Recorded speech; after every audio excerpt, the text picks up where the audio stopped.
common sense and logic, providing context on today's events. This is American Perspective with Rick Thomas. Hello, everyone, and welcome to Hello, everyone, and welcome to American Perspective. Things are hopping or popping. I don't understand why, because it's not me. It showed Rumble was a bit of a problem. Anyway, all right, we'll just press on. Hello, everyone. Welcome to American Perspective. I am your host, Rick. And I'm a little ticked. Yeah, well, I'll explain. I'll explain in a little bit. Plus, I understand that the president is supposed to start speaking about 6 p.m. And if that's the case, if somebody knows where he's going to be speaking, like on Rumble or whatever, I can try and get there. And hopefully I'll try and at least stream it for a little while, maybe. I don't know. I'm kind of I'm in a mood. So yeah, I'm in a mood. And yes, I do need to do Pet of the Week early, apparently. So, yeah, we'll see about that. Anyway. All right, folks. Let's go ahead and get things kicked off. Tonight is one of our favorite pledges, which is Coco, Cam, and Sean. They are up for the pledge. They're over in the green room right now, warming their throats up. They're going, and all that stuff. And for those of you that don't know, Sean is normally a nonverbal autistic, but he gets so excited with the Pledge of Allegiance that he will actually verbalize during the pledge. And so you'll hear Sean in the beginning and Sean at the end, and in between you'll be hearing Sean typically, doing his typical thing, which is all cool, man. Let me tell you, it is all cool. So if you are of mind, please stand, remove your hat if you're wearing one like me. Place your hand over your heart and follow along with Sean, Coco, and Cam as they recite the Pledge of Allegiance.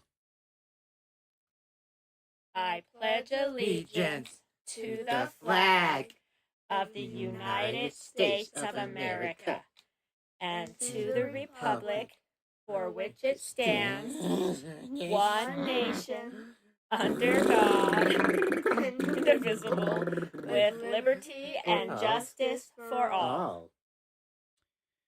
All right, and I do appreciate guys, Coco, Cam, and Sean for that wonderful rendition of the pledge. If you would like to hear your rendition of the pledge played here on the program, all you need to do is record yourself reciting the pledge in your style. Take that audio file, video file, whatever kind of file, attach it to an email. Send it off to me. Send it to fans, FANS, at AmericanPerspective.online. That's fans, FANS, at AmericanPerspective.online. And I will get you into the rotation. If you do it on your phone, use your share option. That's SHARE, share option. And you'll be able to do the exact same thing. Send it to fans, FANS, at AmericanPerspective.online. Well, of course, tonight is... Down to business.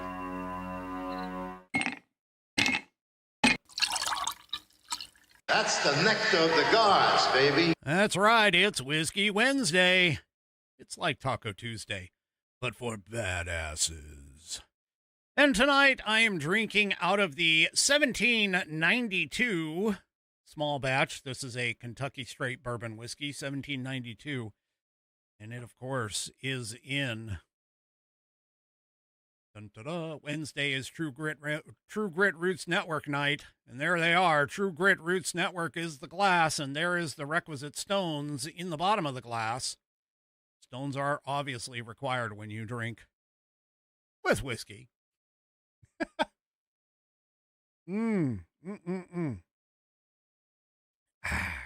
Yes, that is some good stuff right there. And since it is TGRN night, True Grit Roots Network night, there you go. That's right. Walter Trout, Blues Rock Radio, Dallas Moore, Outlaw Radio. On TGRN.net. Go to TGRN.net and you can listen right through your browser. Here they are. Where's my cursor? There it is. You can listen right there. You just click the little play buttons and you can listen right through your browser right there. Or you can download our apps. And there they are. That's where you can go and get your apps. Get them at the App Store or Google Play. Either way, you can go and pick up Walter Trout Blues Rock Radio or Dallas Moore Outlaw Radio. And there you go. Go and grab them today. Take us with you on the road on your mobile device and show off your fantastic support of TGRN or Walter Trout Blues Rock Radio or Dallas Moore Outlaw Radio by heading to the shop. I'm flashing it in red up there. Yes, I am flashing my Whiskey Warrior P1s. Here, hit the shop and go to shop.tgrn.net. You'll be dropped to this page and you'll see all of our swag. That's right, our swag for TGRN. It has the TGRN logo, True Grit Roots Network logo, Dallas Moore Outlaw Radio logo, as well as the Walter Trout Blues Rock Radio logo.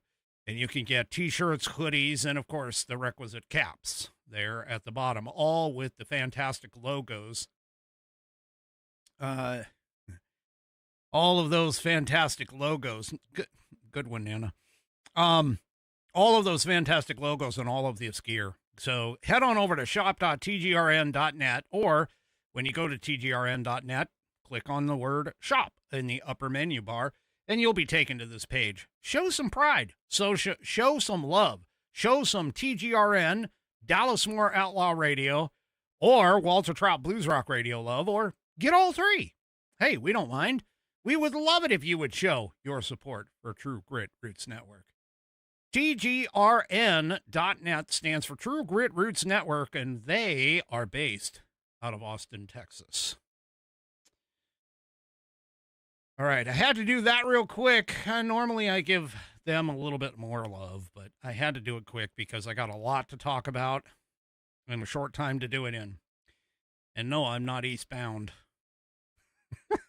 Eastbound and down, loaded up and trucking. No, I'm not eastbound and down. All right. So first of all, I just have one quick question. I'm getting a little tired.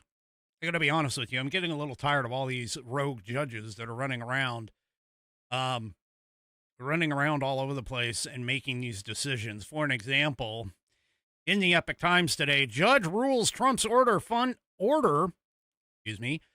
order ending funding for NPR and PBS is unconstitutional. I have just one question for this judge. Where in the Constitution of the United States, just where, oh, where does it say that the federal government has the mandatory responsibility to fund either NPR, PBS, or any other broadcasting system? I want to know. I really want to know, because this is making absolutely zero sense.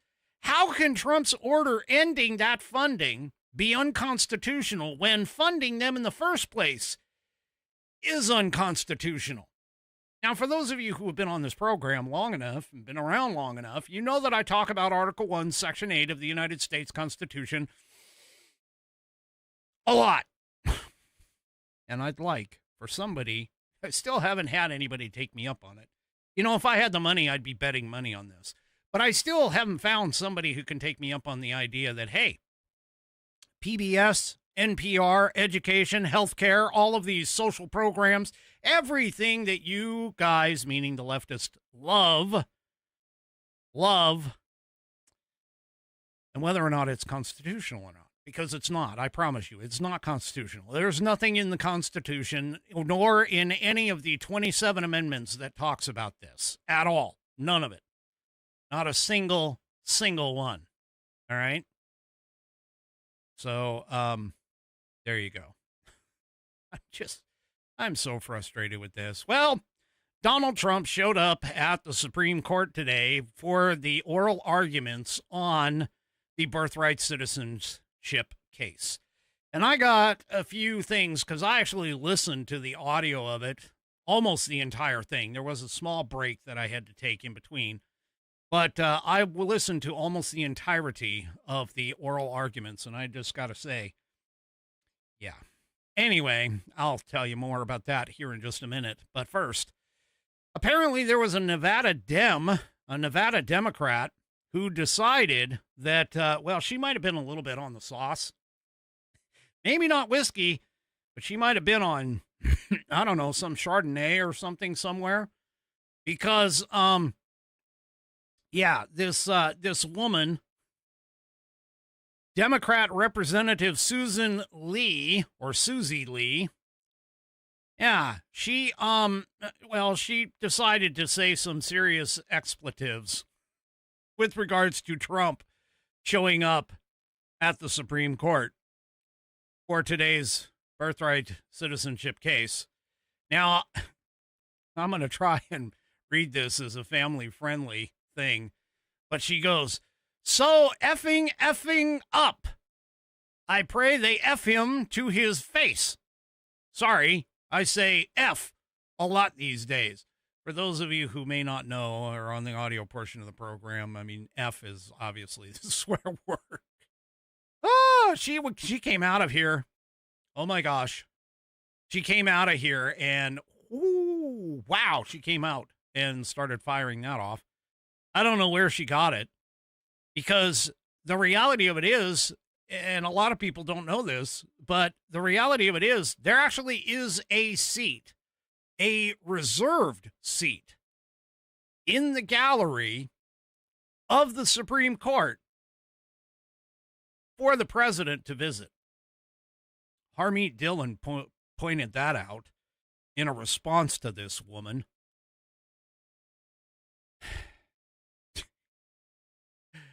Oh my gosh. And of course, everybody jumped on this and was like, well, this is kind of an interesting development. One of them mentioned and says, "I think your nerve was touched by an oaky Chardonnay." Well, she issued a retraction statement after she deleted the post. So the original post is no longer available on X. It's only screenshots that people have. And in this particular case, she goes, "Clearly my language touched a nerve. My nerve was touched by the attacks on our Constitution and its separation of powers. I took an oath to protect and defend it." Okay, well, have you ever read it? Is my question. Has she ever read it? Does she understand it? Because, yeah. Anyway. Oh, so the memes came out. There was photos and videos of her drinking. Somebody even posted, "The only thing that touched your nerves was an entire box of Frenzia." For those of you that don't drink wine, that's some boxed crap. That is cheap, very cheap wine. Anyway, somebody, obviously Harmeet Dillon says there's literally a chair set up at SCOTUS for our presidents to sit in for oral argument. Your separation of powers nonsense is more imitation pearl clutching habiteur, or hotter, I should say, hotter. And so anyway, there's a quote from another person who was like, "Lots of would-be legal eagles attempting to dunk on Harmeet Dillon for that because they are not aware that there actually is a special chair reserved for the president at the Supreme Court. Perhaps they should research before smugly asserting that she is wrong when they are, in fact, wrong." Yeah, you freaking morons. All right, let's get into it. because otherwise I was, you know how you have that one fan of a particular sport, game, whatever, maybe a special team or whatever, and you have the referees who make a call and it's a bad call. And that one fan is standing there just fuming, spitting sparks, yelling at the screen because of all this. Yeah, well, that was me this morning, just about. And I'll explain to you why. So this guy is the Solicitor General. He is named D. John Sauer. And I got to tell you, there were some softballs, some hanging softballs, curveballs, whatever you want to call them. Okay. But this guy, man, he freaking missed them. He swung and a miss. It was like a swing and a miss, a swing and a miss. So his whole argument was centered completely around the 14th Amendment and completely around the phraseology subject to the jurisdiction thereof. And what he had was two main points, which was essentially that phraseology meant more than just being born within the United States as a qualifier to be a citizen of the United States. Now, up until this point, I am like all in. I am good to go on this. And he made the argument that he's like, it is allegiance and domicile. Allegiance and domicile being a factor in terms of determining citizenship. I'm all good with that. Still good. Everything's cool. All right. I'm still good. Where he failed was when they got to the arguments and questioned him on the arguments of allegiance and domicile. There was one where they were talking about, well, when has allegiance ever been a part of, the history of the United States? When was allegiance ever really a big thing? Because, they're talking about allegiances and they talk about the old English form of allegiance, whereas like, hey, just by you being born within the king's realm means that you have an allegiance to the king. It's an automatic thing. And they kept going back to this because that's where the Wong Kim Ark discussion really focused on in the beginning of the Supreme Court decision, which obviously is the biggest thing here. They keep talking about Wong Kim Ark.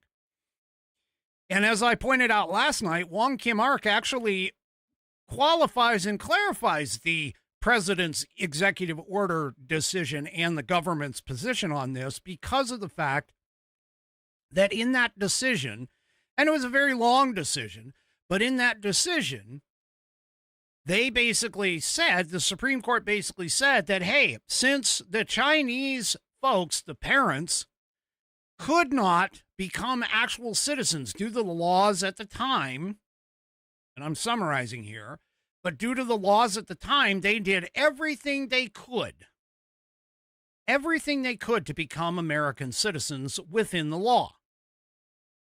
And it's because of their permanent residency status that they conferred the citizenship to their son, U.S. citizenship to their son. Again, this is simply what John Sauer is attempting to state, is like, look, the subject to the jurisdiction thereof during the debates, I was proud to hear that he brought that up.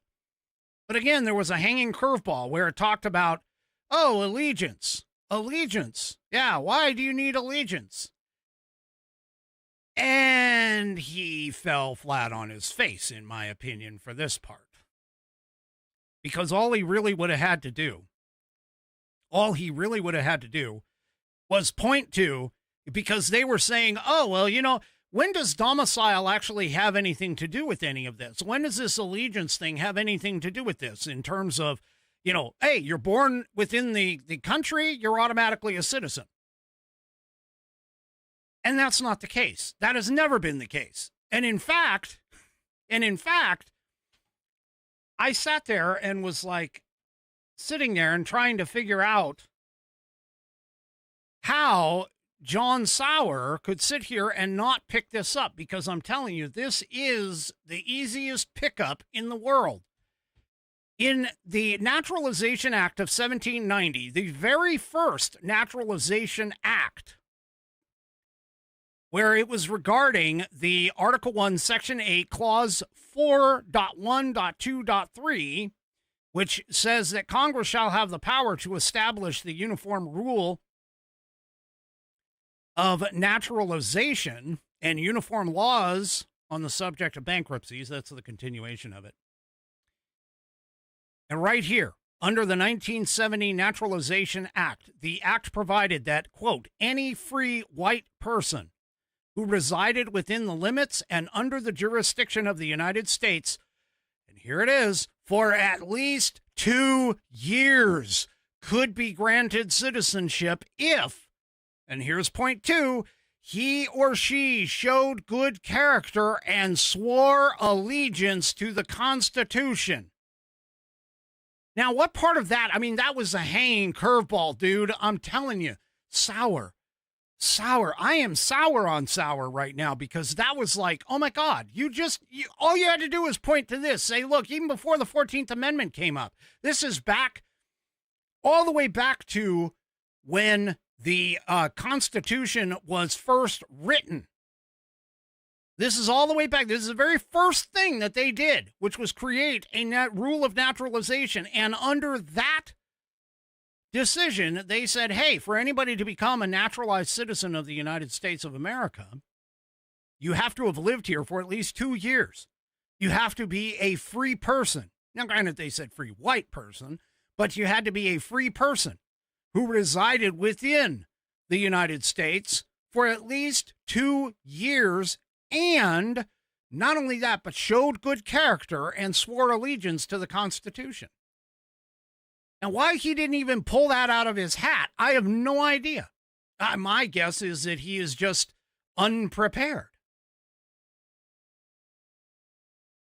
So, I don't even understand that, because actually, even in today's day and age, all the way after, that's the very first Naturalization Act. You go all the way up to the fact, well, that's part of, Jarhead says, Anne came here legally. Well, that's kind of part of the show's good character part. But here's the thing, okay?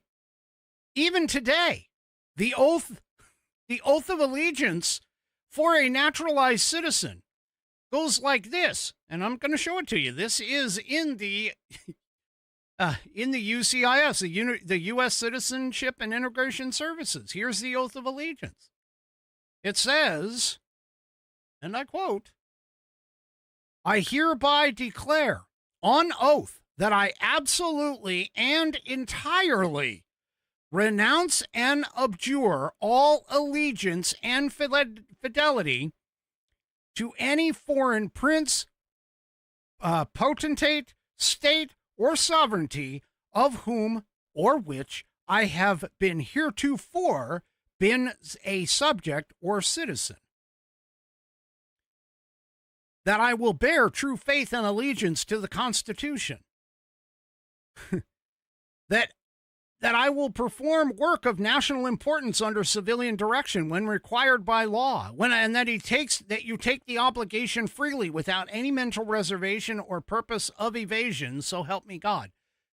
This is the oath of allegiance that they issue to naturalized citizens here. They even call out and that I will support and defend the Constitution and laws of the United States of America against all enemies, foreign and domestic, which is the same oath that I took when I went into the service as an American citizen. So I'm struggling to understand why Sauer didn't even pull this out when they were asking, well, oaths of allegiance. Where does allegiance have to deal with all of this? Hello, we have it for our naturalization, folks, the people who want to become citizens from another country. We have that right here. And the whole idea that America in and of itself does not formally recognize dual citizenship. Again, this goes all the way back. I even read you the quote of the letter from Thomas Jefferson to John Adams with regards to aliens. Aliens are subject to a foreign power. End of story. Sauer failed today, in my opinion. And if the court rules against the president, against the administration in this particular situation and this particular ruling, if they rule against us, I am simply going to place the entire blame at the feet of John Sauer, because John Sauer didn't even come close to defending the government's position. He didn't even come close. And here's the four things. What does subject to the jurisdiction thereof mean? Now, in that particular case, Sauer was actually pretty decent, but he didn't go far enough because he didn't pull out the quotes that I gave you just last night with regards to this.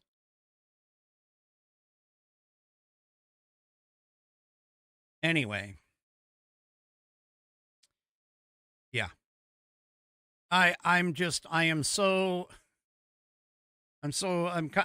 realistically, I'm kind of upset here. I really am upset because this is ridiculous. This was an easy win for the administration, in my view. There is absolutely nothing that the Supreme Court justices pulled out that would have indicated that, no, that birth, just by the mere fact that you're here is what calls for it. There are so many different things. And by the way, the Supreme Court, even Justice Thomas didn't really say a whole hell of a lot. He asked like one question, but that's it. He didn't really say a whole hell of a lot.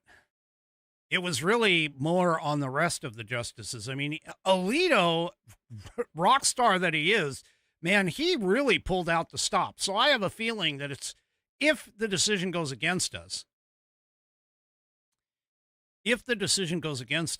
I mean, by that, I mean against Americans and conservatives, if the decision does go against us, it's probably going to be a 5-4 or 6-3 decision.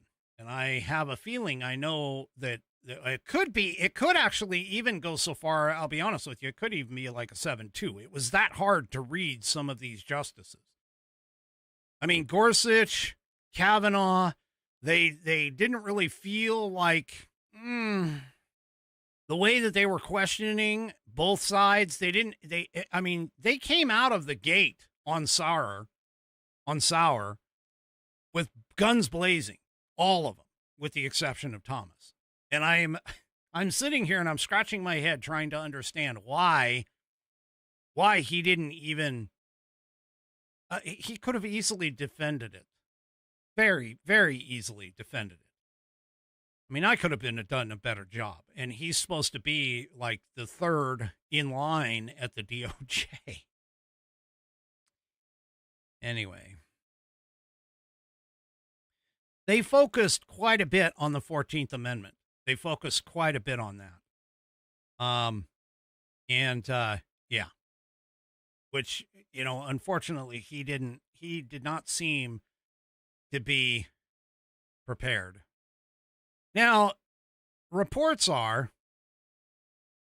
that Donald Trump was there during the first part, meaning the part that John Sauer was putting forth.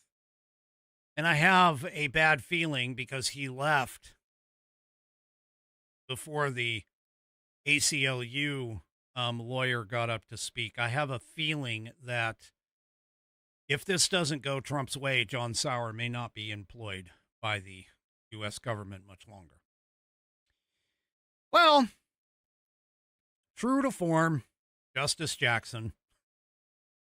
Oh my gosh, she came out and said something incredibly stupid. Yeah. She was talking about how, because again, the two common things two common things that were being talked about here was, of course, the concept of allegiance and the concept of domicile. And Justice Jackson came out and she's like, oh, well, we're going to be talking about, Schooner's Exchange, which is a case in 1812. And she basically says, well, Schooners has already settled what allegiance meant before the 14th Amendment was ever ratified, that allegiance simply meant being subject to a jurisdiction's laws and entitled to its protections.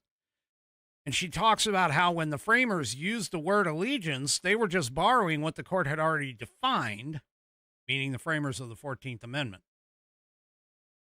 And she said, I think your first hurdle is to help us understand why we would believe that when the 14th Amendment was ratified, the framers of the 14th weren't just incorporating what the SCOTUS in that 1812 case had previously meant. Well, Sauer went straight to the congressional record, pointing out that Senator Lyman Trumbull, and I've read some of his stuff for you, had explicitly addressed Schooner's Exchange and rejected it. Trumbull, according to Sauer, had in the congressional record considered using the phrase owing allegiance, but pulled back precisely because of the fact, in his words, there is a sort of an allegiance from persons temporarily resident in the United States whom we have no right to make citizens. So then Justice Jackson pivoted between Senators Fessenden and Senator Wade in that same conversation, same argument. And suggesting that Senator Wade's remarks showed that English common law understanding of allegiance covered even temporary visitors, which is what Congress actually adopted. Now, Sauer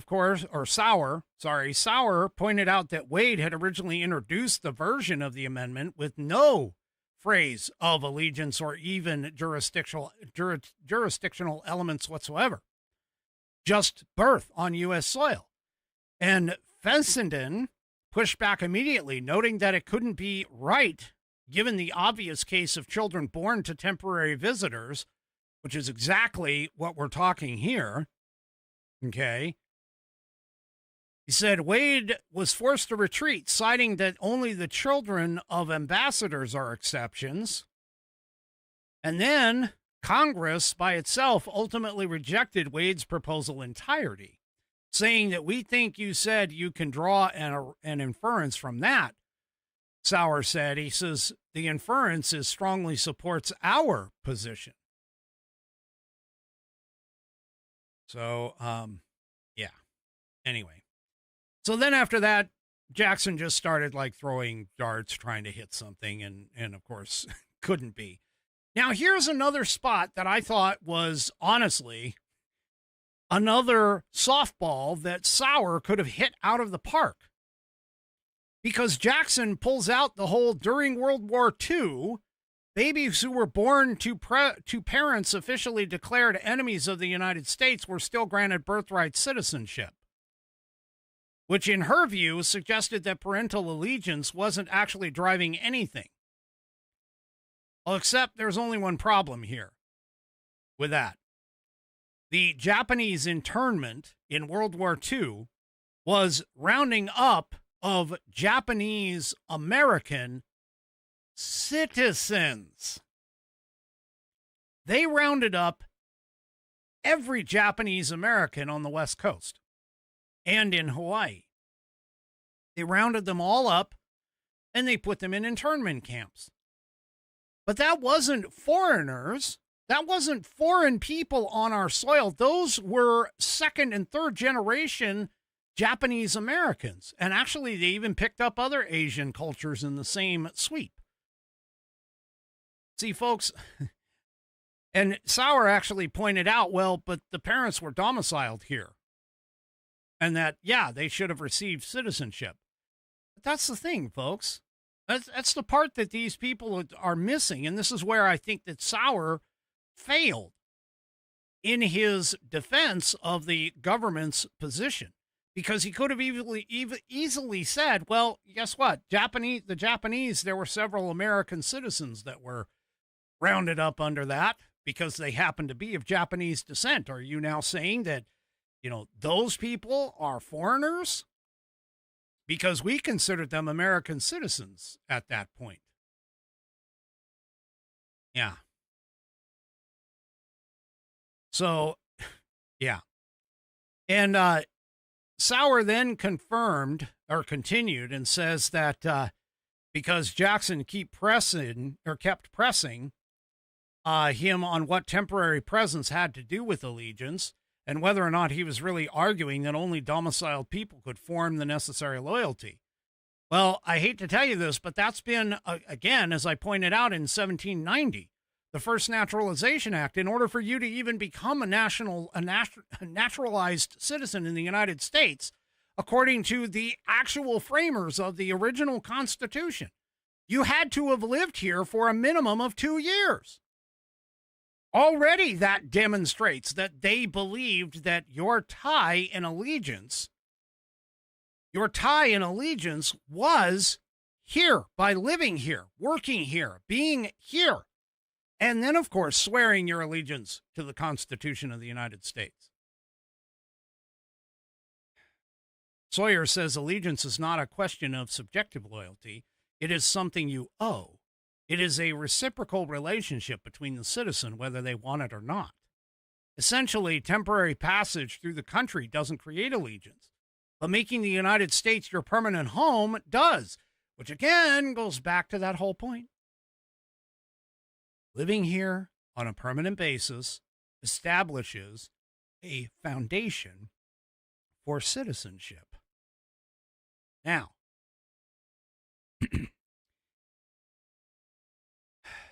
she continued to point also, too, at the whole domicile thing. And she basically was saying, hey, how would this actually practically work? How would this practically work if we going to have people who can swear when a baby, every single hospital has this person who, says, well, I got born here, and then you're going to question the parents as to whether or not they've lived here for, however long or whatever. I mean, she started really grasping at this point. But again, I think part of the reason why she was grasping is because of the fact that Sauer did not do his job appropriately. He was not able to continue this on. Now, I've got one other point about this, and that is under current immigration law, when an American is born abroad, okay, to American people,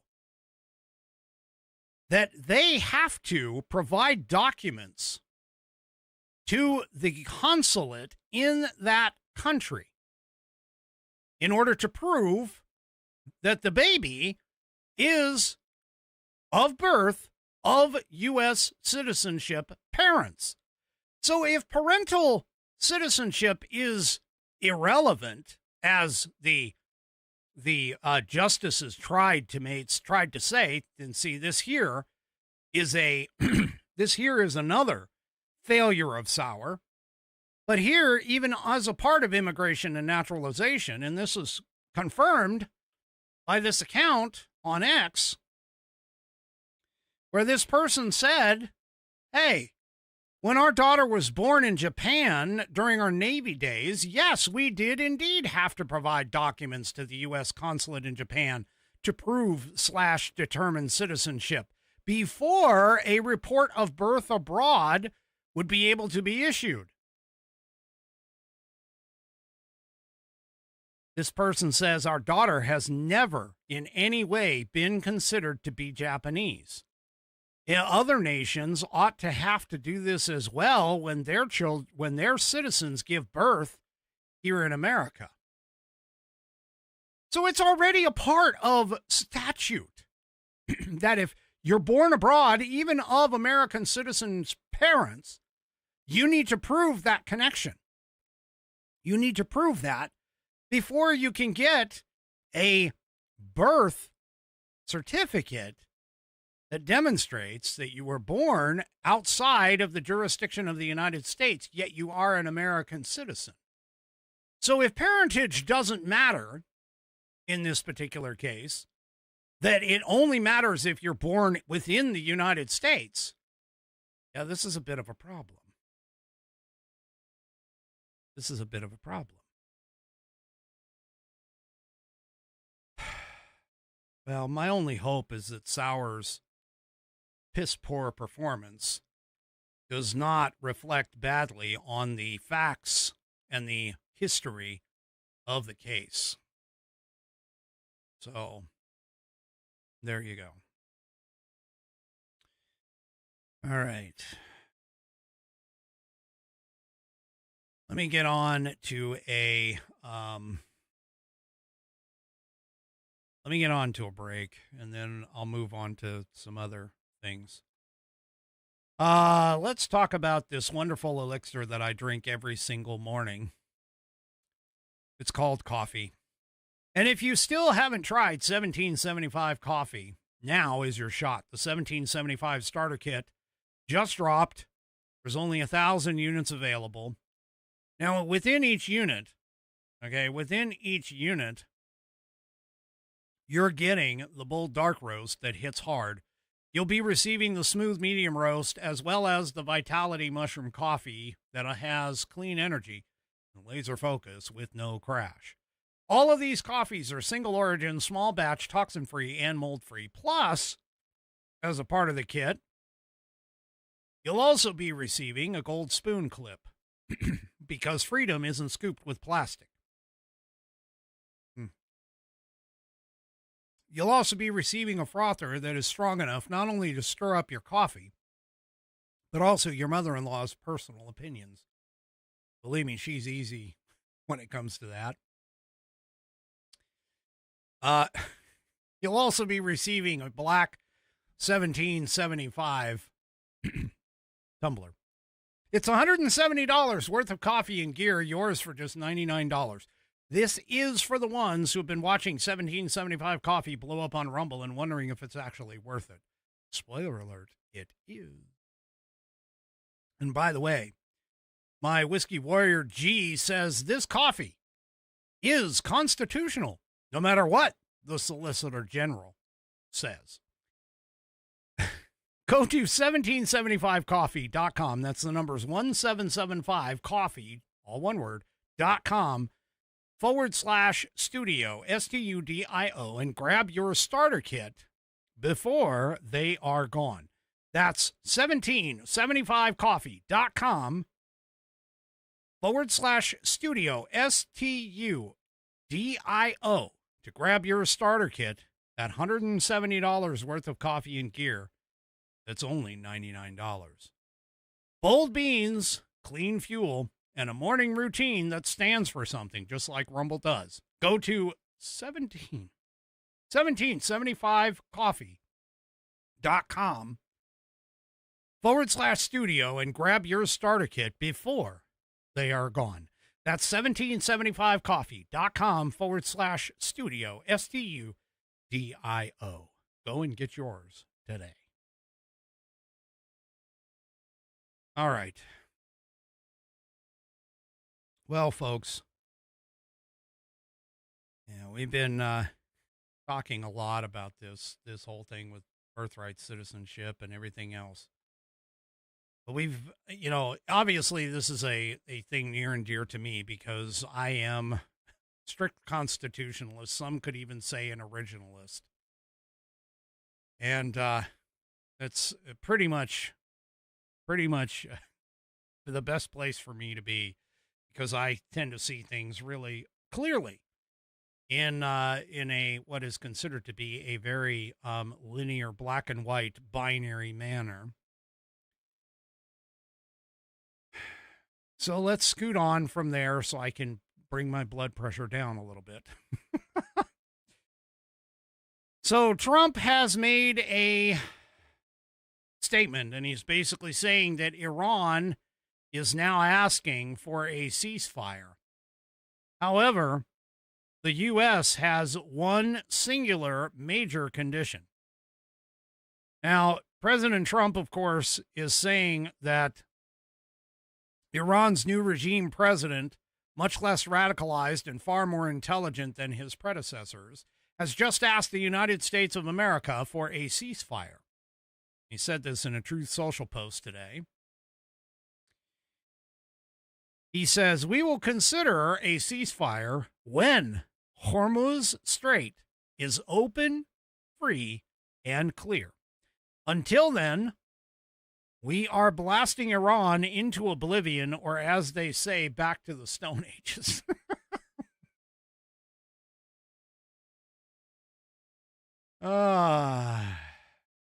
Yeah. Okay. Strait of Hormuz. He wants it open. Seriously, he wants it open. Well, speaking about that, the only ones realistically that this is hurting, by the way, are our allies in Europe, because they purchase a lot of oil from over there. And places like, I don't know, China, as an example. So, yeah. Anyway. Well, apparently Europe has decided to give us a thumb to the nose. So, let's see. Spain, England, France, Germany, and now Italy have all basically put up roadblocks to allow us to utilize their bases to be able to strike Iran. And, yeah, they keep shifting, denying use of airspace for any kind of transit, cargo transit, using their bases to launch from, things of all that kind of nature. So, I'm not exactly sure how long NATO is going to be around. Now, I'll be honest with you, I actually think NATO is it no longer is needed. But what's interesting, though, is that when Ukraine was invaded by the Russians, NATO kept asking us to help them out, meaning help Ukraine out and help the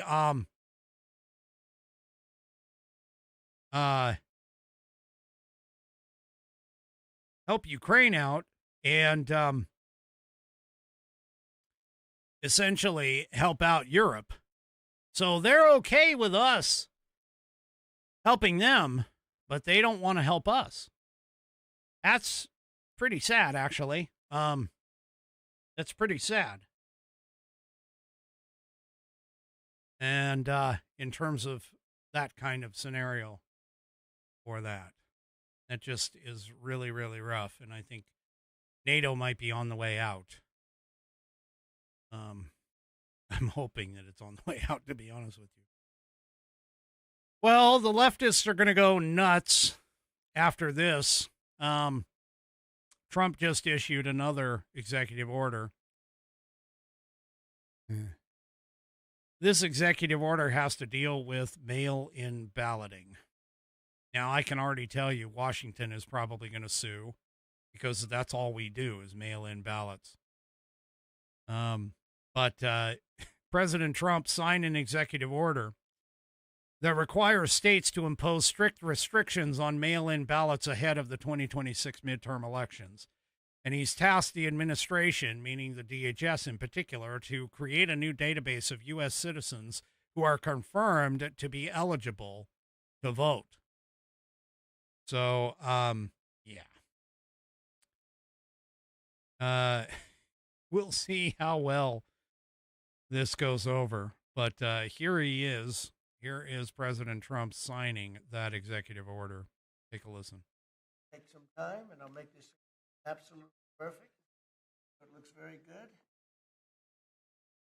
Here he is signing the executive order. So far, so good. You can hear the pen writing on the paper. Okay. So, it's a big deal. I'm proud of it. I don't know how it can be challenged. You'll probably challenge it. You may find a rogue judge. You got a lot of rogue judges. Very bad people, very bad judges. But that's the only way that can be changed, and hopefully we'll win on appeal if it is. But I don't see how anybody can challenge it. I don't see how they can challenge it. Yeah. So he signed an executive order about this. So there you go. Anyway, they're going to challenge it. I don't think you could, yeah, they're going to challenge it. They're going to challenge it. So, yeah. We'll see how that goes. So apparently, according to a report in 2024's general election, 47 million mail-in ballots were successfully returned and tabulated and counted as votes. Trump's executive order just changed the game to cut all of that back. So the new executive order will require the Department of Homeland Security to create a database of eligible voters in each state utilizing data from the Social Security Administration, according to CBS News. The U.S. Postal Service is also going to be required to send absentee ballots to legitimate voters as indicated by the database, with only one envelope for each ballot. And he's saying that states who refuse to comply with this will be cut off from federal funding. And of course, this new order is in place because, or he's putting it in place because of the fact that the Senate has stalled out on their attempts to pass the SAVE Act. So, yeah, we'll have to see. We'll have to see. All right. So let me see something here. Yeah. Let me go to rumble.com. And yeah, okay. So there's, let's see, there's Trump's national address there. Let me just put in the White House and see if they're going to, I'm sure they're going to do it. White. There we go. And no, I don't see anything there in terms of whether or not they're going to do something live. Not showing up on the White House Rumble page. You got all the videos, but they don't have that. So let me check the White House page itself.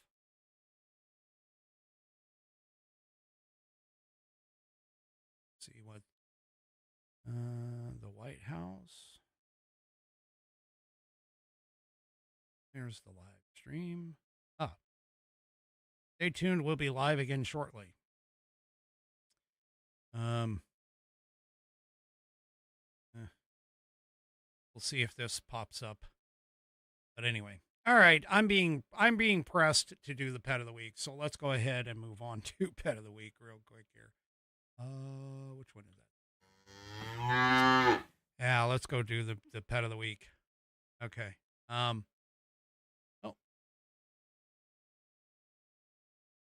Wrong one.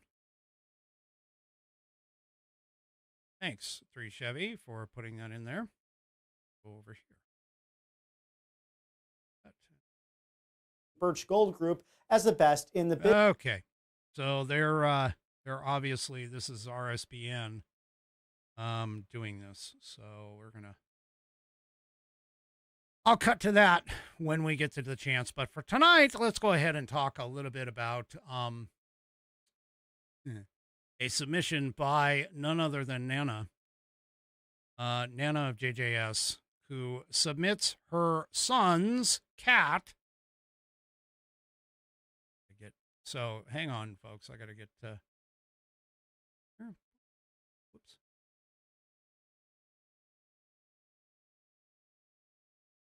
This. All right.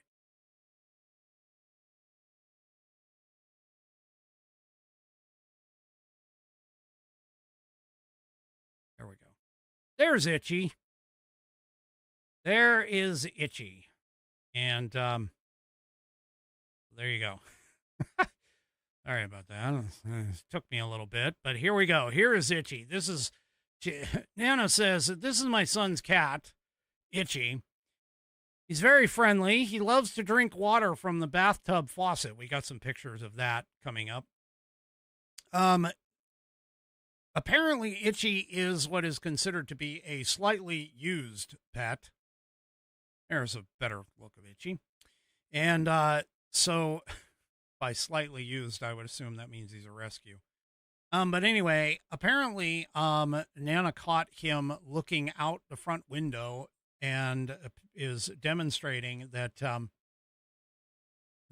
he is missing his son, or his owner, her son, who is on vacation right now. And so let's go through and take a look at some of these. There he is looking out the window. And he's looking out the window, checking out everything, probably waiting for owner to come home. And there he is checking out the couch. Okay, so there's that. Now, there were a couple of videos too, and I apologize because the video portion I didn't have up and prepared, so give me just a second here. And there we go. He is being a brat. Okay, hold on. I gotta get it. I gotta get the image over. Hang on. So let's go here.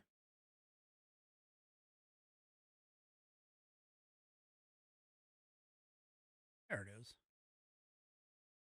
There we go. So here is Itchy being a brat. There's how I have the water going. And he won't drink it. Get up there, won't drink. You're being a brat. Get you something to drink. That's funny. Give me a second here. There's more videos. Grab the right ones here. This one.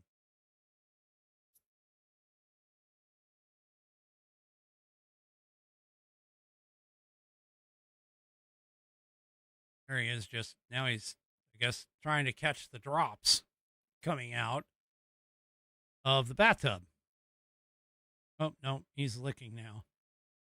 And it looks like there's a stream there. That's video 2. Here's video 3. Yep, there he is licking it. Licking the, you can barely hear it.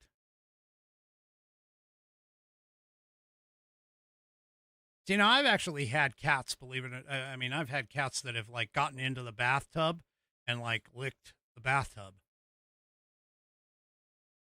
So there he is licking out of the bathtub drip. Drip, drip, drip. And there he is rolling around on what appears to be some sort of carpet. Well, he's Why trying is you being crazy?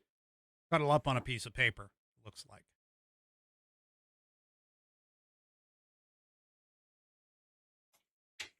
Yep, there it is. They gotta own the paper. They gotta own the paper. Cats are nuts. Cats are nuts. Oh, all right. So there you go. There is Itchy. Let me get a back up here. And on. There we go. There's Itchy. And that is tonight's Pet of the Week. Do me a favor, if you would like to have your Pet of the Week featured on the program, all you need to do is send me your animal, whether, you know, for pretty much for anything, send me your animal information, name, breed, any kind of thing that you want to add to it, whether it's pictures or videos, and I'll go ahead and get him or her onto the Pet of the Week for Wednesday night. Normally that comes at the end of the program, but of course Donald Trump is scheduled to speak, and so we'll stick it here in the middle. So there you go. Now Donald Trump apparently is going to speak. My understanding is the topic is going to be the Iran conflict. So that's what I believe is going to be the case. Before we're talking about the Iran conflict, while we're waiting for President Trump to show up, I just want to point out to everybody, did you hear Don Lemon? I wasn't planning on talking about Donnie, but Don Lemon apparently is saying that he's considering a run for the presidency. Yeah. I don't know about that. He's considering a run for the presidency. Quite interesting, to say the least. And apparently he claims that he'd be better than Trump. Now, I'm just going to be honest with you. I mean, hey, you want to dream? Dream. Go for it. Go for it. Okay? You want to go and run for president? Sure. Anybody can run for president. I mean, that's part of the American dream, isn't it? Is being able to run for president. But, yeah, let's just say that, well, he probably would, give it a good old college try.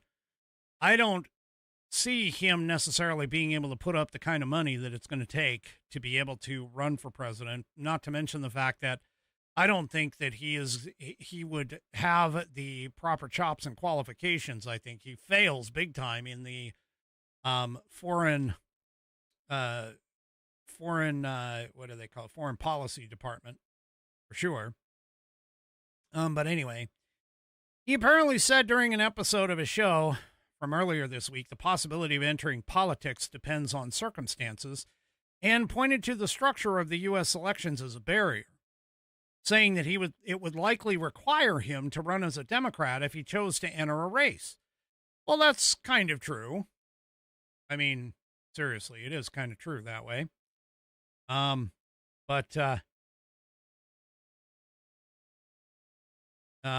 anyway. All right, well, it looks like they're getting ready to get Trump on the stage.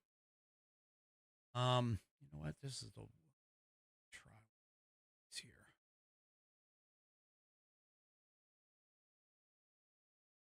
Because it looks like the White House is the one that's got it. Oop. Where did I put that?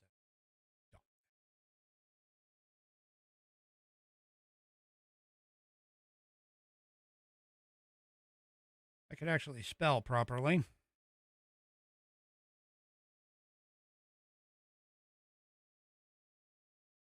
Really? Oh, my God. So hard. All right. Here we go.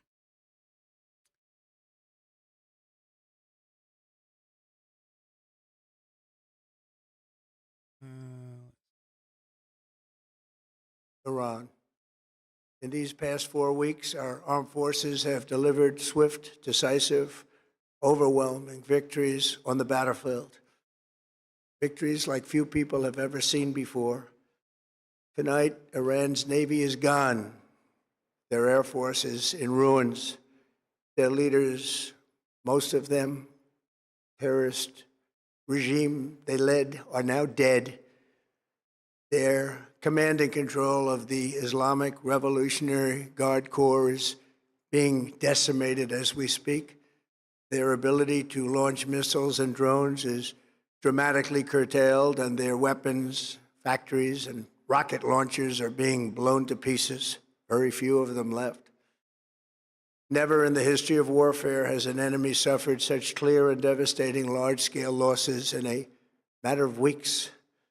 Our enemies are losing, in America, as it has been for 5 years under my presidency, is winning, and now winning bigger than ever before.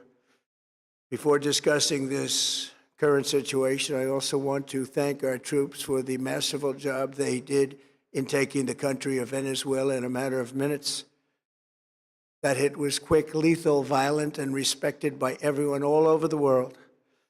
After rebuilding our military during my first term, we have by far the strongest military anywhere in the world.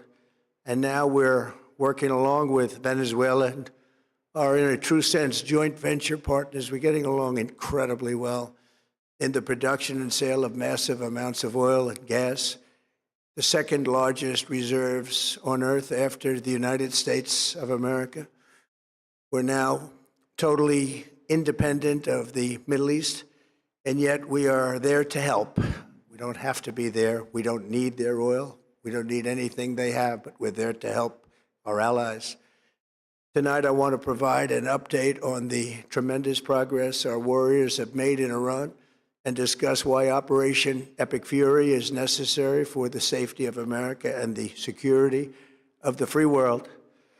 From the very first day I announced my campaign for president in 2015, I have vowed that I would never allow Iran to have a nuclear weapon. This fanatical regime has been chanting death to America, death to Israel for 47 years. Their proxies were behind the murder of 241 Americans in the Marine barracks bombing in Beirut, the slaughter of hundreds of our service members with roadside bombs. They were involved in the attack on the USS Cole, and they carried out the countless other heinous acts, including the just horrible, bloody atrocities of October 7th in Israel, something that most people have never seen anything like it. This murderous regime also recently killed 45,000 of their own people who were protesting in Iran. 45,000 dead. For these terrorists to have nuclear weapons would be an intolerable threat. The most violent and thuggish regime on earth would be free to carry out their campaigns of terror, coercion, conquest, and mass murder from behind a nuclear shield. I will never let that happen, and neither should any of our past presidents. This situation has been going on for 47 years and should have been handled long before I arrived in office. I did many things during my 2 terms in office to stop the quest for nuclear weapons by Iran first, and perhaps most importantly, I killed General Qasem Soleimani in my first term. He was an evil genius, brilliant person, a horrible human being, however, the father of the roadside bomb, and he lived just horrible what he did.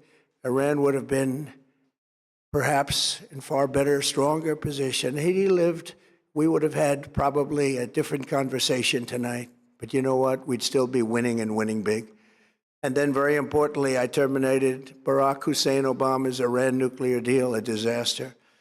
Obama gave them $1.7 billion in cash, green cash, took it out of banks from Virginia, D.C., and Maryland, all the cash they had, flew it by airplanes in an attempt to buy their respect and loyalty, but it didn't work. They laughed at our president and went on with their mission to have a nuclear bomb.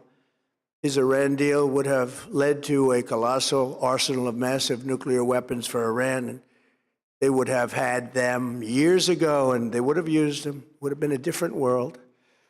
There would have been no Middle East and no Israel right now, in my opinion, the opinion of a lot of great experts, had I not terminated that terrible deal. And I was so honored to do it. I was so proud to do it. It was so bad right from the beginning. Essentially, I did what no other president was willing to do. They made mistakes, and I am correcting them. My first preference was always the path of diplomacy, yet the regime continued their relentless quest for nuclear weapons and rejected every attempt at an agreement. For this reason, in June, I ordered a strike on Iran's key nuclear facilities, an Operation Midnight Hammer. Nobody's ever seen anything like it. Those beautiful B-2 bombers performed magnificently. We totally obliterated those nuclear sites.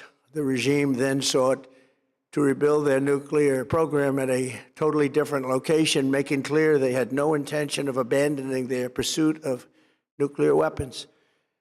They were also rapidly building a vast stockpile of conventional ballistic missiles and would soon have had missiles that could reach the American homeland, Europe, and virtually any other place on Earth.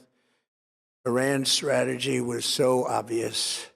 They wanted to produce as many missiles as possible, and they did, with the longest range possible, and they had some weapons that nobody believed they had. We just learned that out. We took them out. We took them all out so that no one would really dare stop them. And their race for a nuclear bomb, a nuclear weapon like nobody's ever seen before. They were right at the doorstep. For years, everyone has said that Iran cannot have nuclear weapons. But in the end, those are just words if you're not willing to take action when the time comes. As I stated in my announcement of Operation Epic Fury, our objectives are very simple and clear. We are systematically dismantling the regime's ability to threaten America or project power outside of their borders. That means eliminating Iran's Navy, which is now absolutely destroyed, hurting their Air Force and their missile program at levels never seen before, and annihilating their defense industrial base. We've done all of it. Their Navy is gone. Their Air Force is gone. Their missiles are just about used up or beaten. Taken together, these actions will cripple Iran military, crush their ability to support terrorist proxies, and deny them the ability to build a nuclear bomb. Our armed forces have been extraordinary. There's never been anything like it militarily. Everyone is talking about it, and tonight I'm pleased to say that these core strategic objectives are nearing completion. As we celebrate this progress, we think especially of the 13 American warriors who have laid down their lives in this fight to prevent our children from ever having to face a nuclear Iran. Twice this past month, I've traveled to Dover Air Force Base, and it's been something. I wanted to be with those heroes as they return to American soil, and I was with them and their families, their parents, their wives, their husbands.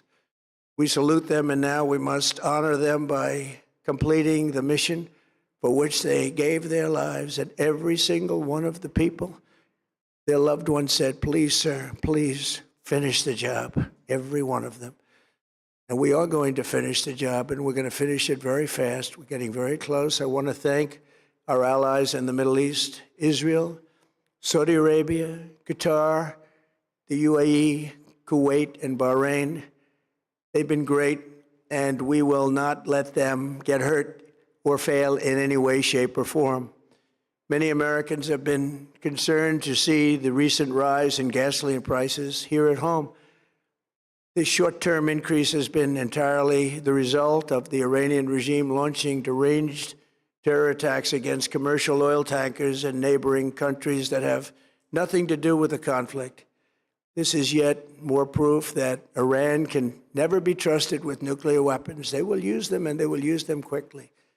It would lead to decades of extortion, economic pain, and instability worse than we can ever imagine. The United States has never been better prepared economically to confront this threat. You all know that. We built the strongest economy in history.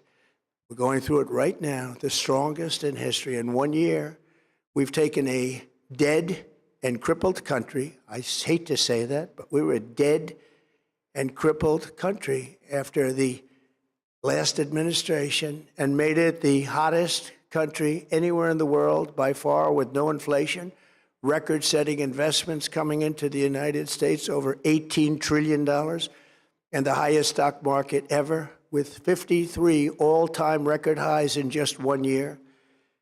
It all positioned us to get rid of a cancer that has long simmered. It's known as the nuclear Iran, and they didn't know what was coming. They've never imagined it. Remember, because of our Drill Baby Drill program, America has plenty of gas. We have so much gas. Under my leadership, we are #1 producer of oil and gas on the planet, without even discussing the millions of barrels that we're getting from Venezuela. Because of the Trump administration's policies, we produce more oil and gas than Saudi Arabia and Russia combined. Think of that, Saudi Arabia and Russia combined, and that number will soon be substantially higher than that. There's no country like us anywhere in the world, and we're in great shape for the future. The United States imports almost no oil through the Hormuz Strait and won't be taking any in the future. We don't need it. We haven't needed it, and we don't need it. We've beaten and completely decimated Iran. They are decimated, both militarily and economically and in every other way. And the countries of the world that do receive oil through the Hormuz Strait must take care of that passage. They must cherish it. They must grab it and cherish it. They can do it easily. We will be helpful, but they should take the lead in protecting the oil that they so desperately depend on. So to those countries that can't get fuel, many of which refuse to get involved in the decapitation of Iran, we had to do it ourselves. I have a suggestion. Number one, buy oil from the United States of America. We have plenty. We have so much. And number two, build up some delayed courage. Should have done it before. Should have done it with us, as we asked. Go to the strait and just take it, protect it, use it for yourselves. Iran has been essentially decimated. The hard part is done, so it should be easy. And in any event, when this conflict is over, the strait will open up naturally. It'll just open up naturally. They're going to want to be able to sell oil because that's all they have to try and rebuild. It will resume the flowing, and the gas prices will rapidly come back down. Stock prices will rapidly go back up. They haven't come down very much, frankly. They came down a little bit, but they've had some very good days over the last couple of days. We've done actually much better than I thought, but we had to take that little journey to Iran to get rid of this horrible threat. With our historic tax cuts, where people are just now talking about receiving larger refunds than they ever thought possible, they are getting so much more money than they thought. That's from the great, big, beautiful bill. Our economy is strong and improving by the day, and it will soon be roaring back like never before. It will top the levels that it was a month ago. I've made clear from the beginning of Operation Epic Fury that we will continue until our objectives are fully achieved. Thanks to the progress we've made, I can say tonight that we are on track to complete all of America's military objectives shortly, very shortly. We're going to hit them extremely hard over the next 2 to 3 weeks. We're going to bring them back to the Stone Ages where they belong. In the meantime, discussions are ongoing. Regime change was not our goal. We never said regime change, but regime change has occurred because of all of their original leaders' death. They're all dead. The new group is less radical and much more reasonable. Yet if during this period of time no deal is made, we have our eyes on key targets. If there is no deal, we are going to hit each and every one of their electric generating plants very hard and probably simultaneously. We have not hit their oil, even though that's the easiest target of all, because it would not give them even a small chance of survival or rebuilding. But we could hit it, and it would be gone, and there's not a thing they could do about it. They have no anti-aircraft equipment. Their radar is 100% annihilated. We are unstoppable as a military force. The nuclear sites that we obliterated with the B-2 bombers have been hit so hard that it would take months to get near the nuclear dust, and we have it under intense satellite surveillance and control. If we see them make a move, even a move for it, we'll hit them with missiles very hard again. We have all the cards, they have none. It's very important that we keep this conflict in perspective. American involvement in World War I lasted 1 year, 7 months, and 5 days. World War II lasted for 3 years, 8 months, and 25 days. The Korean War lasted for 3 years, 1 month, and 2 days.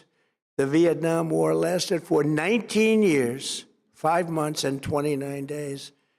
Iraq went on for 8 years, 8 months, and 28 days. We are in this military operation, so powerful, so brilliant, against one of the most powerful countries for 32 days, and the country has been eviscerated and essentially is really no longer a threat. They were the bully of the Middle East, but they're the bully no longer. This is a true investment in your children and your grandchildren's future. The whole world is watching, and they can't leave the power, strength, and brilliance. They just can't believe what they're seeing. They leave it to your imagination, but they can't believe what they're seeing. The brilliance of the United States military. Tonight, every American can look forward to a day when we are finally free from the wickedness of Iranian aggression and the specter of nuclear blackmail. Because of the actions we have taken, we are on the cusp of ending Iran's sinister threat to America and the world. And I'll tell you, the world is watching. And when we do, when it's all over, the United States will be safer, stronger, more prosperous, and greater than it has ever been before. May God bless the men and women of the United States Armed Forces, and may God bless the United States of America. Thank you very much, and good night.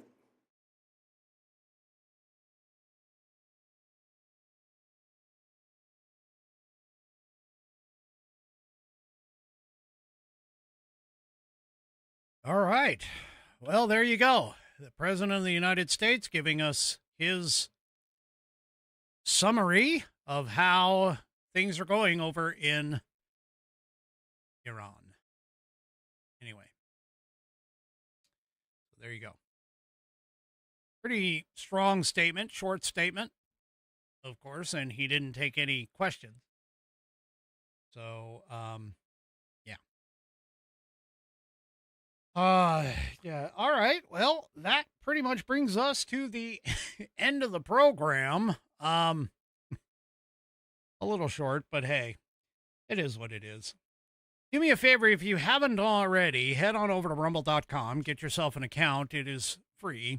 And once you are signed up and signed in, make sure that you hit the, or you search up the American Perspective channel and hit that green follow button to get notified every time that I go live.